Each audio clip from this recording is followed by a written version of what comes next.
Hey everyone, it's Nikki from the Sicilian Scholars, and welcome to another review of a psychological horror film called Vicious.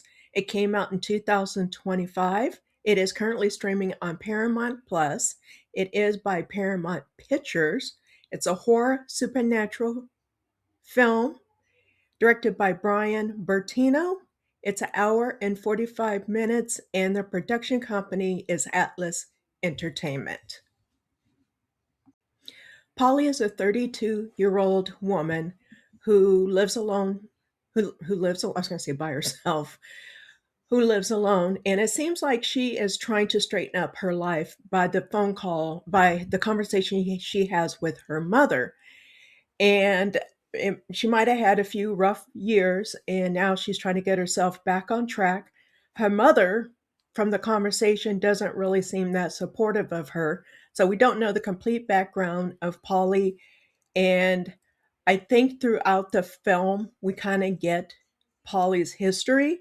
But before I go into my review itself, I want to say that I do like the way that they did this. They didn't go all the way back into Polly's past and do all of that. They kind of let you understand her past by the present. So, as I was saying, Polly lives home alone and she gets a knock on her door. At Polly's doorstep is this woman. And she asked Polly if a certain somebody lives at that house, and Polly says no. And then the lady becomes kind of confused and distraught. So, feeling bad for the lady, she invites her into the house. While Polly is going to get this lady a glass of water, the lady makes it over to Polly's couch, and what we see is that her hand is bandaged and bloody, and she has two fingers missing from that hand, and that will play a part into the film much later down the line. So Polly gets back with a glass of water,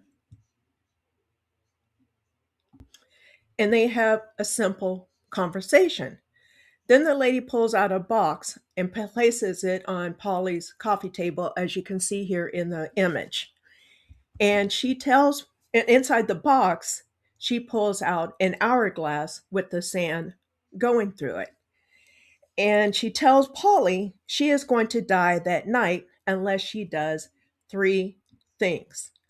Polly, feeling uneasy, she tells the lady that she should leave, and she escorts the woman out. At Polly's doorstep is this woman. And she asks Polly if a certain somebody lives at that house, and Polly says no. And then the lady becomes kind of confused and distraught. So, feeling bad for the lady, she invites her into the house. While on the phone with her mother, because she calls her mother to tell her the weird thing that happened, and while on the phone with her mother, she goes to the window to see if the lady has left, and she has. But what Polly doesn't know, but we'll learn later that night, is that the lady had left the box on Polly's coffee table. So later that night, as I mentioned, while she's on the phone with her mother, she finds the box on her coffee table. And right after that, the woman on the phone tells Polly that she is not her mother. And the person on the phone keeps referring to we, meaning her and other people, are involved or around or something. But the woman that's not her mother, she's not alone, and there's other people involved in whatever is going on. And then Polly is told she has to put three things in the box: something she hates, something she needs, and something she loves. Obviously, very concerned and very scared, Polly goes to her next door neighbor to see if she might have witnessed something, and she asks if she can come in and use her phone. The neighbor is very hesitant in allowing Polly into her house, but Polly is able to convince her to let her come in. And while they're in there, Polly is telling her story of what happened that night. And then that's when things get really weird. And as the movie says, it gets vicious.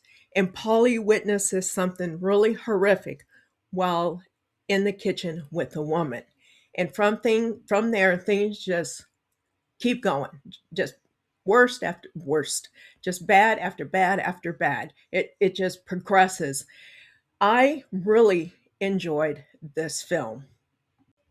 I really enjoyed this film. I find the slow burn that it did. Now, some movies, some horror films, really good psychological horror films, which are the type of horrors I absolutely enjoy. The slow burn is what makes the movie because you are left guessing what is going on. What is the purpose of Polly having to put these three items in this box? And I should mention that she doesn't put the three items in the box at once. She does it one at a time. But each time she puts something in the box, something horrific happens. And this is where we're trying to figure out what's going on. As I mentioned, the woman tells her that she's not her mother, and she kept referring to we. And then the next thing you know, Polly gets a phone call from her father, and she's trying to tell him what's going on, and he's not really understanding things. And it just makes things very, even more frustrating for Polly because she doesn't have anybody she can confine in, not really confine in, but tell them what's going on in hopes that they can help her. And also, as I mentioned, after the incident with the lady in the kitchen and things getting worse, it's where we have to figure out what is the meaning behind all of this. Why is this supernatural?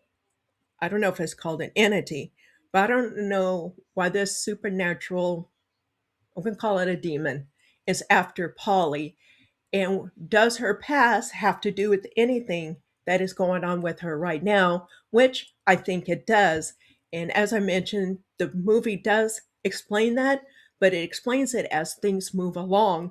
And that's another thing I enjoyed it. I believe I said it earlier that I don't like things that want to go back to the past, show things from the past, and then take you back to the present. I like things to have us think. I like to think, and I believe that's why I like psychological horror films is because we have to figure things out ourselves. And this film will make you figure things out yourself and come to your own conclusion of the reason for Polly experiencing these horrific things as they get more and more horrific, or as the title of the movie says, gets more vicious. I hope you enjoyed this review. If you have seen the movie, please let me know. I'd like to know your thoughts on it. As always, please keep it spoiler free for others, and we'll go from there. I do appreciate you stopping by as always. And as I always say, and I just said that twice, please have a good morning, a good afternoon, or a good evening. It all depends on where you are. Ciao.